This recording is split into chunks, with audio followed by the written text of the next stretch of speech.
A, B, syllabe, C, métaphore, grammaire, W, hypothèse, oxymore. Mon chou, tes couettes sont chouettes sous la couette. Les toucher, c'est chou. On connaît la charmante expression de la roupie de Sansonnet. Elle désigne une chose insignifiante, de peu de valeur.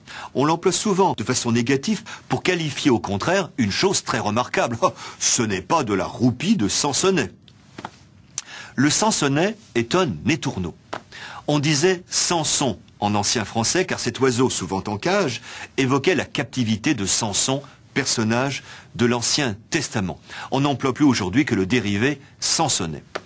Mais que détient cet étourneau qui soit de si piètre valeur?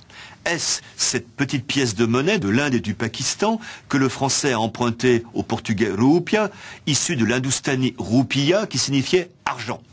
Ce n'est pas cela. Ce que possède ce pauvre étourneau, eh bien, c'est la goutte au nez. Roupie est en effet un vieux mot français qui désigne la morve. Il est d'origine inconnue, c'est peut-être une forme dialectale de repie, le crachat. Très vivant dans l'ancienne langue, où le roupieux est le morveux, il est totalement sorti d'usage, sauf dans l'allocution de la roupie de Sansonnet, attestée en 1877. On disait quelques années auparavant de la roupie de singe. Les deux formules ont été remplacées au XXe siècle par d'autres locutions populaires. Ce n'est pas de la gnognotte, de la camelote, du chiquet. À la tournure positive, la langue est restée dans le même registre sémantique. La roupie de Sansonnet est devenue, eh bien, du pipi de chat. A, B, syllabe, C, métaphore, grammaire, W, hypothèse, oxymore.